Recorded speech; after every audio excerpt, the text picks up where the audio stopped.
Hola, muy buenos días.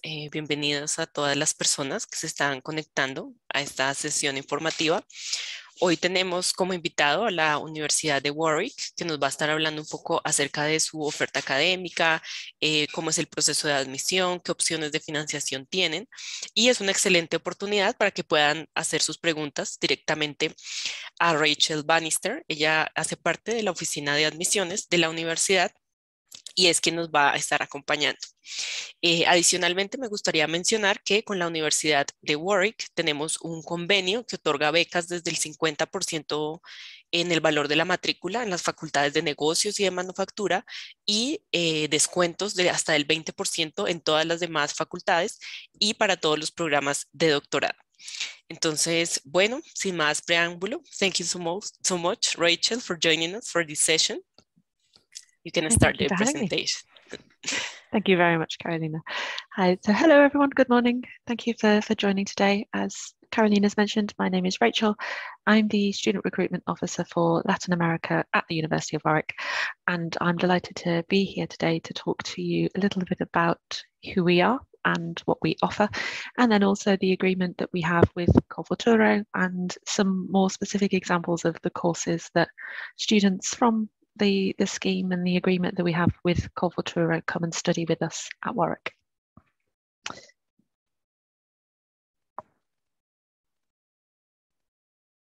There we go. So just to give you, the brief overview. So a quick overview of where we are, some of the campus opportunities, our academic strengths, accommodation careers, the agreement, and then we're going to have a question and answer session at the end. So if anybody has any questions, then please do let us know in the chat and we'll be happy to cover those for you. So the first question is, where is Warwick? We are a university in the West Midlands area of the UK. So the university is in the city of Coventry. And that is, as I just said, in the West Midlands. For anybody who knows anything about the UK or has ever visited before, you'll know that as a country, we're not that big. So one of the best things about being in the West Midlands, Midlands being middle, we're in the middle of the country and we've got excellent transport links for you to explore the rest of the UK if that is something that you are interested in doing while you are studying with us at the university. So the campus itself is around 15-20 minutes away from Coventry city centre by bus. Cycling is also popular amongst our students. It's very flat in Coventry, so if cycling is something that you are interested in or that you like to do, then absolutely that is something that is carried out on campus. 20 minutes into Coventry, and then once you're there, it's 1 hour by train into central London, and that is one of the main London stations as well. So that's London Euston from Coventry. We do also have links into London Marylebone from Warwick and Leamington Spa, which is where some of our students live. And then also not including London, we then are 20 minutes away by train from Birmingham, which is the UK's second city. And then it's no more than 3 hours to some of the other UK major cities. So Oxford, Southampton, Bristol, Cardiff, Liverpool, Manchester, Nottingham, they're all connectable and reachable by train, all within 3 hours. The furthest away is Edinburgh. That might take you around 5 or 6, but really easy to get around, really easy to get to and from. And yeah, because of where we are in the Midlands, we've got that great road, rail and air network as well. So our closest airport is Birmingham Airport. That is around 25 minutes by taxi from campus. And lots of our students, including myself, when I travel to Bogota and Colombia and the rest of the region, I fly to and from Birmingham because it's just so close to campus. So rather than flying into Heathrow or Gatwick, if that's an option for you, then yeah, we do have connections into Birmingham from some of the major European hubs as well. A little bit more about our campus itself. So the University of Warwick is a campus university, and that means that we have lots of the facilities all in one place on our campus. So we have 27,000 students at the University of Warwick at the moment. That's across all levels of study. So that is our foundation, our undergraduate and our postgraduate programs. And those 27,000 students are from 145 different nationalities. So diversity is something that is important to us, it's big to us, and also something that we know our students enjoy. So if that's something that interests you and getting to know people from all over the world on your program, then that's certainly something that happens at the University of Warwick. Of those 145 nationalities and the 27,000 I mentioned, over 1/3 are international students. So just over 9,000 are from outside of the UK. And that's a large portion of our student body, and something that, all of our students enjoy and really make the most of while they're with us at Warwick. We do have lots of different facilities available on our campus. There's lots of investment that takes place very regularly. So we've just had a new Faculty of Arts building open. That opened in May. We had a big, we call it the FAB, Faculty of Arts building.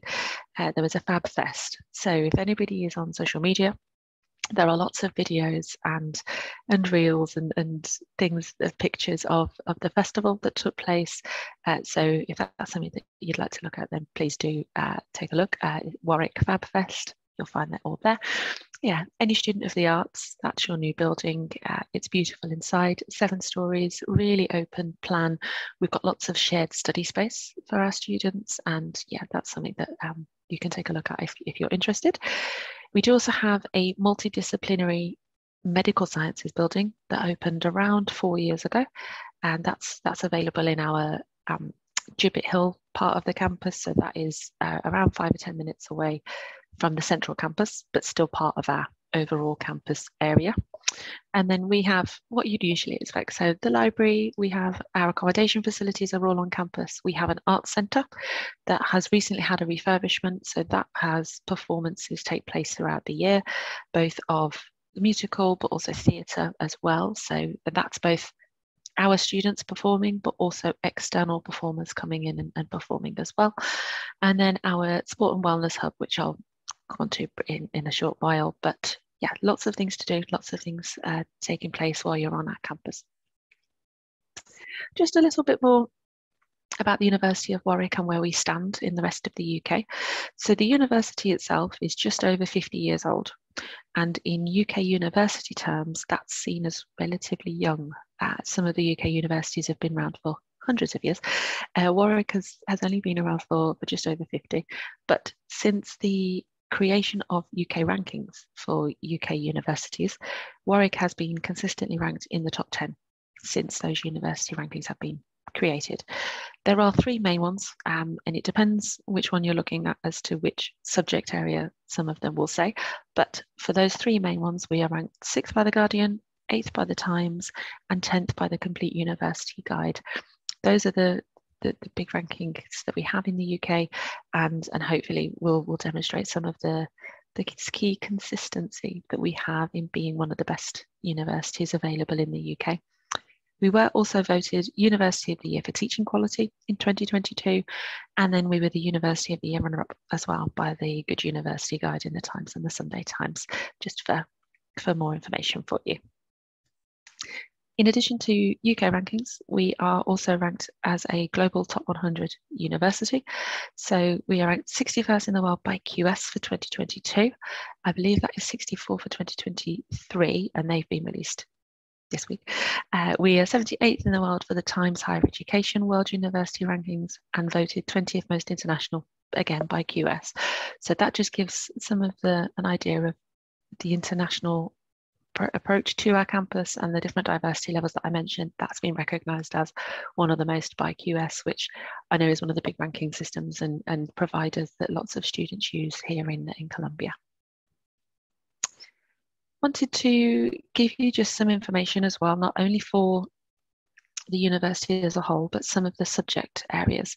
So we are ranked top 10 in the UK for quite a number of departments. That is across both 2022 and 2023 rankings. So depending on which ones you look at, again, they will have different numbers. It is the same for every university. So each university has its different numbers and things, depending on which ones you're looking at. But this hopefully just gives you an idea of where some of our departments sit in the UK. So I won't read them all. I know that you can see and you can pick out which ones that you are interested in. But we are first for media and film and accounting and finance, second for business and economics, also history of art. So if anyone is interested in the arts, we've also third for creative writing, We've got politics and international studies, and also linguistics. We are 6th for education studies, 7th for history, theatre and performance, and then we've got chemistry, law and psychology all in the top 10 along for their academic departments. That's a lot of our departments, and so that hopefully that shows the balance of just how good those different departments are across the university in our different faculties as well. In addition to the top 10, we have got some that are top 30 in the world. So statistics and operational research, business and management, mathematics, economics are all in the top 30. And I know that some of our business school programs are ranked in the top 10 in the world for some of their specific business related rankings. So if those are some courses that you're interested in, then yeah, you'll find some of the best available at Warwick Business School and the University of Warwick more widely. This is just to give a bit of context of what's available in and around the local area of the university. So the university itself, as I mentioned, is in Coventry. That is a growing city in the UK, has a long-standing tradition of manufacturing and engineering in Coventry and the West Midlands. So again, there'll be lots of opportunities available once you're with us if that is an area that you are interested in. And certainly some of our departments do have good industry links available for post-graduation with those courses and areas in the West Midlands. Boyle Leamington Spa is an area, and also Kenilworth are areas where some of our students live. So if you don't want to live on campus and you don't want to live in the city centre in Coventry, you can also live in Leamington or Kenilworth. Both very nice, very pretty towns. Lots of students there, but they are campuses away from our main campus for Warwick. So you won't go too far without seeing a member of staff or another student in either Leamington or Kenilworth. And yeah, really nice places for you to escape to. We have Warwick, which is the town name of the university. So Warwick is a traditional old town in the UK. That picture is of its castle. We do have medieval visits and kind of events that take place at the castle, especially throughout the summer. They have jousting tournaments and lots of different things happening. So yeah, that's a good place to visit if you are interested in the local area. Stratford-upon-Avon is around 30 minutes away by train, and that is the home of William Shakespeare. So for anybody who's interested in literature or plays, then the Royal Shakespeare Company is in Stratford-upon-Avon, and the house of William Shakespeare's wife, Anne Hathaway, still stands, and that is available for you to visit in Stratford-upon-Avon if that is something that you are interested in. As I mentioned on the previous map, Birmingham is the UK's second city. That is 20 minutes away by train from Coventry city centre. Lots of students go and visit there in the evenings, at weekends. There's lots going on, lots of shopping options. So if that's something that interests you, that picture is Selfridges, which is in our big shopping centre in Birmingham. We do have lots of music events, there's live concerts, there's also sporting events. And for anybody who is interested, the UK, and more specifically Birmingham, is hosting the Commonwealth Games next week. So the 2022 Commonwealth Games are happening next week. They're in Birmingham. I personally, I'm very excited, but the region itself is very excited. Lots of people from all over the world coming to celebrate sport in our region. We have events taking place in Coventry and also Warwick. So the marathon and the road race is taking place for cycling in Warwick. And then on our campus itself, we have a sports team living on our campus for the next 2 weeks.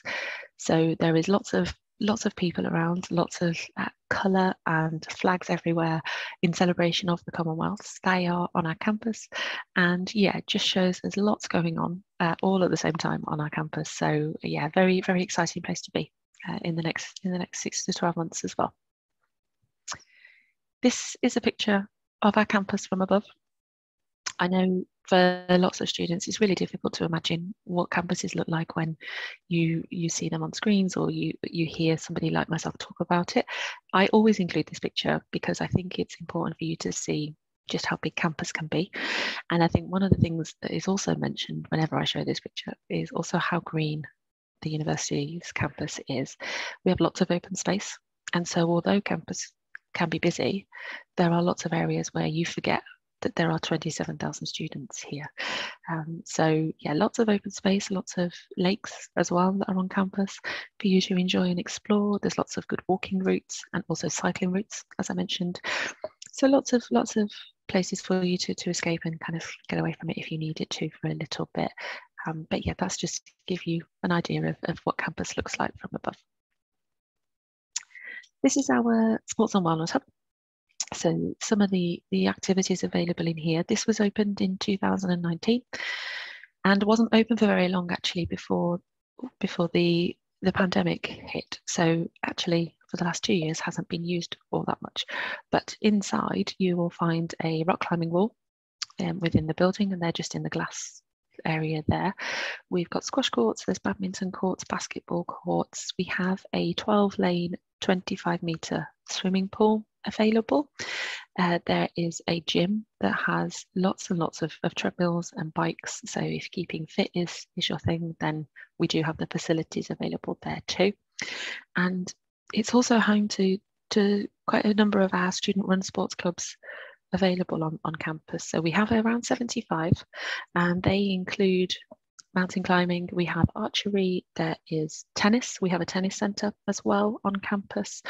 We've got football, hockey, lacrosse, swimming. There is a swimming team, and lots more in between. So if there's anything that you're interested in keeping fit, then by all means, you're welcome to join a club. They are run by students and for students. So it's completely student-led and student-run, and they have elections to their president post and different things like that. So yeah, if that's something you're interested in, by all means, do join. The other side of that is our student societies. Again, all completely student-led and run, but we have over 250 on campus, and they vary quite broadly in what they offer. So we have lots of academic subjects. So we have women in engineering, there is a politics society, we have our economics society, which is one of the largest in the UK. We do also have language-based societies. So there is a Spanish-speaking society, there's a French and Korean society. We've got food-based and culture-based. We do also have dance ones. So there's music societies as well. So if anybody likes drum and bass, I think there's a drum and bass society. We've got salsa. We've got knitting and crochet. There's board game societies. Anything that you can think of, we have a society. A couple of my favourites are, we've got a Game of Thrones society, we've got chess, and one of the most recent societies that was established was the Taylor Swift Society. So there is a whole group at Warwick whose purpose is to enjoy and appreciate Taylor Swift. So that's one of mine. The other one that I want to let you know is that we have a hugely popular Latin America Society, and that is run by our current students from all over Latin America. Again, they nominate and vote for each other. They are from a wide range of courses at the university, and they are very active in the society life. So they have socials, they host events, they have welcome sessions for new students. So if that is something that you'd like to do and meet students from the region, then absolutely we have one of those too. One of the things that I mentioned a bit earlier with our Faculty of Arts building was lots of open space.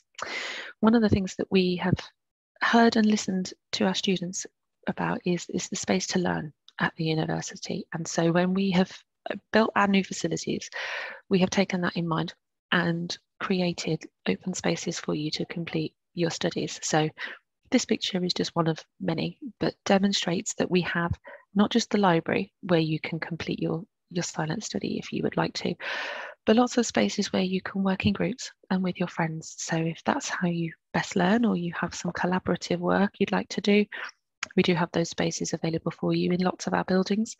And so that gives students an opportunity to really kind of work and develop on kind of interpersonality skills and working with others in projects and things without needing to work in silence. One of the other things that students have mentioned is the need for coffee shops. There is a coffee shop in almost every building at the university. So yes, if you're working in different ones, then you won't go too far without having that option for lunch as well. Some information now about the academic side of the university. So this is a list of some of our departments, it's not all. We have our 3 main faculties, so the social sciences, science, engineering and medicine, and arts and humanities. And that includes a whole range of courses. So our business school, law, politics, sociology, education, interdisciplinary methodologies. We've got mathematics, statistics, engineering, humanitarian engineering, chemistry, psychology. We've also got then film and television, culture, media, policy studies, theatre and performance, history, modern language and culture. So lots happening, lots going on, and lots of different opportunities available for students, whatever your area of study is. One of the other things that is key and underpins everything really that we do at Warwick is that we, as a member of the Russell Group, our key focus is research, and everything that we do feeds back into the research that we conduct and carry out at the universities. So there are opportunities for students to take part in research projects on certain courses at postgraduate level. And then of course, if you are studying a PhD, then you're at the heart of the research taking place. This is just some of the areas that we've carried out that research in, and we are sometimes the leader in those areas. So food sustainability, habitability, cybersecurity, and I think probably the main ones is health. We led with the government on some of the work around our response to the coronavirus pandemic, and the university's medical school really did help feed quite a bit into that at government level. So yeah, that's just an insight into some of that for you. This is just very briefly our accommodation. As I mentioned, we do have accommodation for our postgraduate students on campus. So if that is something that you're interested in, we do have 14 different halls of residence all on campus, and most of those are available to both undergraduate and postgraduate. We do house you in a separate building to our undergraduate students, so you won't be living next door to an undergraduate first year, not at all. But yes, there is an option for you to live on the campus, so everything is all in one place if that's something that you would like.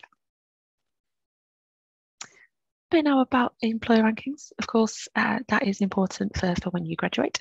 So we were ranked 27th in the world for employer reputation, and we in 2021 were the 6th most targeted university by the UK's top 100 employers. What that means is that of the UK's top 100 employers, and that is across lots of sectors, so some of the big companies that you would traditionally know and hear about, they have a list of universities whose graduates they like to recruit, and Warwick's are the 6th most targeted. So a degree from Warwick will stand you in good fare for anything that you would like to do post-graduation. I think it's also important to mention at this point as well that there is the graduate visa route available in the UK. So depending on the terms and conditions of the scholarship loan agreement that you have, then you may be possible to stay in the UK upon graduation. But yeah, do also check the terms and conditions of that before you look into it or kind of apply for anything for you. We do also have a dedicated careers team at Warwick. They are available from day one and are there for as much or as little as you need for them during your time. So we have 5 careers fairs on campus each year. We have some of those top 100 employers that I mentioned come in to give presentations and attend fairs for you to see the opportunities available with them and see if there's anything that interests you, or if they likewise are interested in you for post-study work. We have one-to-one appointments with our careers team where they will prepare you for interviews. They have CV writing workshops. We have employer engagement sessions, and there's also specific departmental guidance. So depending on the department that you are studying in, they give you that specific knowledge and information for you to be able to succeed post-graduation as well. And we do have that support for life as well. Okay, so this is the important stuff now. So we at the University of Warwick have a long-standing agreement for Colombian students with Cultural who wish to come and study with us at Warwick. We do have opportunities available for 2023 and 2024 entry, and the closing date for those is 28th of February for 2023. If you do have any questions, you are welcome to contact us directly. That is latinamerica@warwick.ac.uk. We are happy to answer any that you're unsure about, so please do get in touch. As I heard Carolina mention at the start, some of our programs we have, most of our programs have a 20% scholarship available, but we do have some that also award 50%. So the two departments here are the courses specifically that offer 50% scholarships. So again, I won't read them all, but we have accounting and finance, business analytics, finance and economics, operations management and business. We have management, marketing and strategy, mathematical finance. Our Master of Business Administration, or our MBA, is also included in that 50%. The MBA program is very popular in Colombia. We have a good number of alumni from our MBA program in Colombia. So if you'd like to know more about that program, let us know. We can put you in touch with our MBA team. They have a dedicated team available. And yeah, that 50% is available for that too. And then in our department Warwick Manufacturing Group, we have quite a range of programs. So engineering, business management, e-business, intelligent manufacturing, program and project management, supply chain and logistics management, automotive electrification, cybersecurity. There's lots going on, and lots of courses. So if any of those are of interest to you, then if you are successful, made an offer, and are awarded achieving, then you will get your 50%. This is some of the programs that the 20% applies to. So as I mentioned, outside of those I've just put for the 50%, all other programs at the university, including PGR programs, so the PhDs, attract a 20% scholarship. That includes engineering, sustainable development, arts programs, law as well. And this is just a list of some of the programs of interest or that we have had some of our students enroll on previously. So global sustainable development, public policy, we have had teaching English to speakers of other languages, TESOL, behavioural and economic science, which is in our psychology department. We have biotechnology, bioprocessing, humanitarian engineering, global sustainable development, digital media and culture, and then our two popular law programs, economic law and development law and human rights.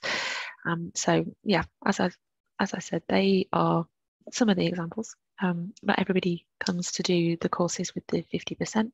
So hopefully if those are areas that are of interest to you, then yeah, please do get in touch and we'll be happy to talk through those with you. Just have some tips here to let you know really what successful applications to Warwick and Corfu Truro look like. So these are some of my best tips for you. Check the entry requirements ahead of the application submission. It's not always guaranteed that you will get an offer, so make sure that you have a look at our entry requirements on our website before you apply. We do have a dedicated page for Colombia and specific entry requirements for those courses, so please do check those before you submit. You will need to submit an application to us to a course of your choice in good time. And by good time, we do get a number of students who apply after they've been awarded Corfu Truro, but that doesn't necessarily guarantee application or entry if the course is already closed. So some of our courses, because they're very popular, do close early. We usually close at the end of July. Some courses close in April or May because they're full already. So in good time, I usually recommend that you apply no later than April, really, just so that you can get that application in and give yourself time to get all your paperwork and everything ready for arriving in the UK. So submit your application. When you are submitting your application, declare your application to Corfu Truro as part of your application to us. We can waive the application assessment fee. Lots of students don't apply because they're not aware that this is possible. It definitely is, and we do waive that fee. So please do let us know you're intending to apply for Corfuturo. We will waive the assessment fee. So yeah, tell us. The more you tell us, the more we can help. Provide a strong personal statement in support of your application. So why you want to do the course with us at Warwick, how you feel you'll benefit, and also what you will bring to the programme as well. That all needs to be covered in your statement. Where possible, provide your English language test in your application. If you don't have one, or you haven't taken it, or it's out of date, that's fine. You can still apply without your English.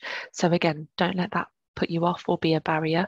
We do make offers to students who are yet to take their English, and you have enough time to take that once you've made your application. So yeah, if you have it, great, tell us about it. But if you don't wait until you have it before you apply. That's no problem at all. Provide a copy of your full transcript which confirms your degree award. If your institution doesn't issue your transcript and degree certificate in English, you will also need to provide an attested translated copy of both the Spanish and the English versions. So there are attested translators who can do that. That's no problem at all. But yeah, we will need to see both if your awarding institution doesn't provide that for you. I do also say upload a CV in addition to the above. It can help my admissions colleagues to see an overview of your qualifications and any relevant work experience while they're looking at your application. It gives them a very quick summary of what you have. So don't be afraid to include that as well. And that's no problem at all. If you don't provide the documents, some departments will send you an email to ask you to provide those. Some may not, so please do make sure your application is as full as possible before you submit it to us, and we'll try and get that as best we can for you. If there's anything you're not sure about or you would like to question or query once you have submitted, you can get in touch with us directly. I'm happy to do that. And yeah, that's no problem at all. These are our entry requirements. So for all of our courses, we do require a 4-year licenciatura from a well-ranked institution. So these are the grades that we would consider. So if on our website, you can see that we ask for either a 2-1 or an upper second class honours, that equates to a minimum of a 4.0 from a Colombian qualification. And then if we say a 2-2 or a lower second class honours, that's a 3.5 minimum.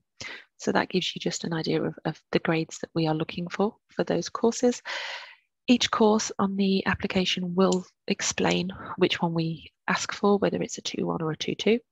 So that should be quite clear, but do check the individual entry requirements for your course, as some of them can vary within the academic department. So some courses may ask for a 2-1 and others might ask for a 2-2. So double check that before you submit and make sure you meet those requirements. All of our course information is available on our website here. So yeah, warwick.ac.uk and then /study postgraduate and courses. And any English requirements and the English tests that we accept are all available on our English apply pages. We do accept, I think, what you would probably expect. So IELTS, TOEFL, Pearson Language Cert. We accept CAE and CPE as well. But yeah, the full list of what those requirements are is available on our website. The final thing from me is just to let you know about some of the other opportunities that you can have to get in touch and find out more from us. We have open days coming up. We do have a virtual open day in September. So if you are interested, please do register. You are more than welcome. They are virtual, as I said, so you can see sessions and things. I do also, as the recruitment officer for Colombia and Latin America, offer one-to-one counselling sessions.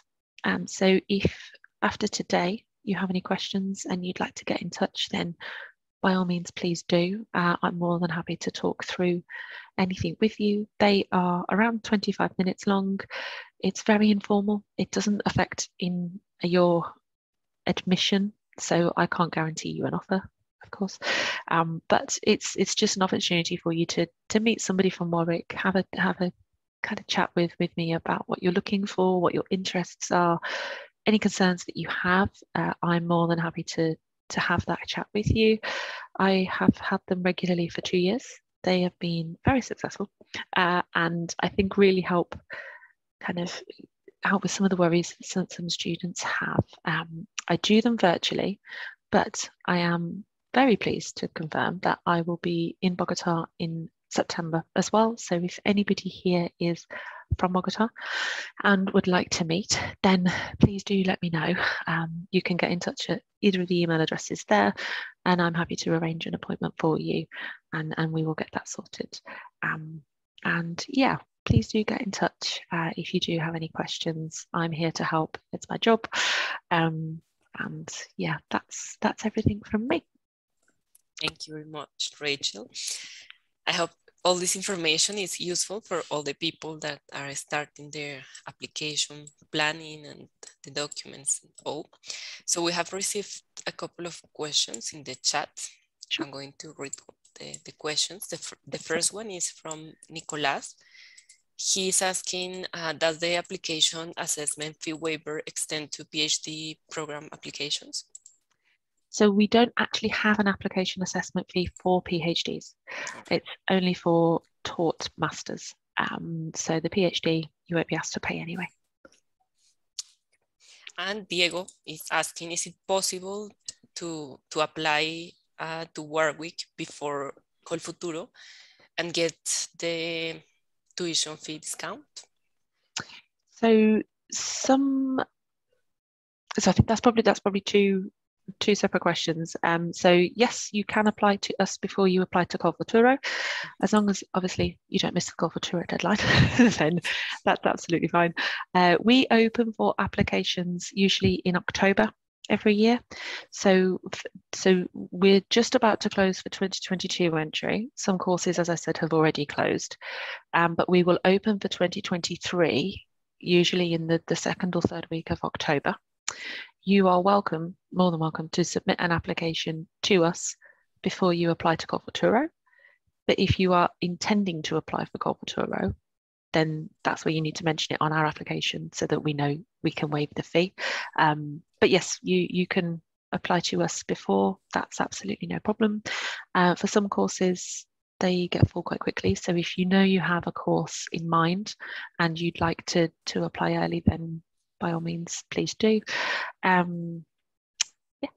that's fine. The second, no, I think I've just covered it. The second part. Yeah, sorry. Yeah, I think so. And the last one is from Sandra.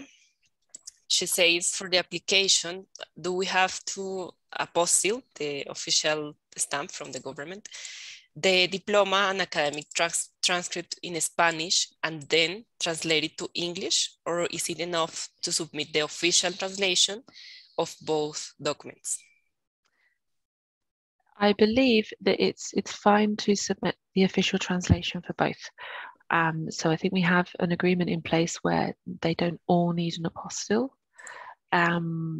but if you do the translation initially, the admissions team will let you know if that's not acceptable. But what I don't want is for you to pay for that apostille if it's not necessary. So submit the translations first, and then if we need anything more, they will be back in touch for you. So yeah, do that bit first, and then the next bit. Okay, I think we have covered all the questions.